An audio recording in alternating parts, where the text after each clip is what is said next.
Hi, I'm Jem, the political whiz's apprentice. Uncle Wiz has left me in charge of the crystal ball today, and I found this doozy of a video to critique. This is Owen Jones, a sort of friend of the channel, and today we find out that Owen doesn't know the difference between an academic opinion and an international court of justice ruling. Silly Owen.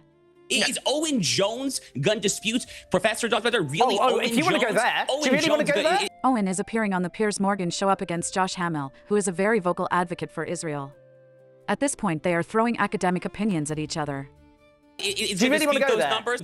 You just made you've made a point there about deferring to authority. We'll defer to authority, all right, but we'll defer to authority. Who to listen to? A blowhard like yourself who's looking to get, I looked, about 300 views on your YouTube channel per video, or Professor Omar Bartov, the Israeli-American Dean's Professor of Holocaust Study at Brown University. He said, I'm a genocide scholar, I'm a scholar of the Holocaust, I know a genocide. Well, okay, so what about Amos Goldberg? One very left-wing Israeli natural professor. I will finish, and then you can respond. I guess. Amos Goldberg, Professor of Holocaust History at the Department of Jewish Study and Contemporary Jewry at the Hebrew University of Jerusalem. Daniel Blattman, again, head of the Institute for Contemporary Jewry at the Hebrew University of Jerusalem. Raz Sigal, Associate Professor of Holocaust and Genocide Studies. All of these are Israeli. All of these born in Israel, and all of these dedicate their whole lives to studying genocide and the Holocaust. They're wrong. Who to believe? Scholars who dedicate their lives to studying genocide. And by the way, while Josh's approach is to just turn up the brashness and try to bully on through, there is actually a valid counter-argument to Owen's claims.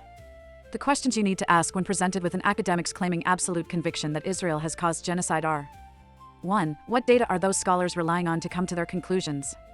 Because there is lopsided media and other coverage that almost totally excludes the activity of Hamas and Islamic Jihad, a lot of which has contributed to the death and devastation in Gaza, like preventing civilians from evacuating to Israel's designated safe zones, catching civilians in inter-faction crossfire, and stealing aid. If they have based their assessment on the emotionally charged reports presented by the UN's Commission of Inquiry, they need to be aware that key members of that commission have exhibited anti-Israel sentiment in the past, and the reports apparently deliberately exclude the urban warfare aspect and the activities of Hamas. 2. Have they a vested interest, like a book to sell?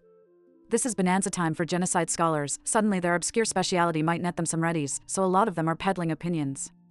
3. How do they get around the requirement for dolus specialis, this being proof of specific intent to commit genocide?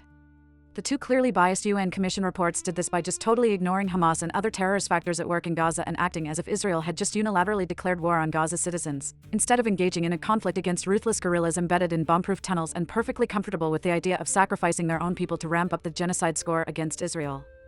Are the experts doing the same thing? Because, if they are, their opinions are worth very little.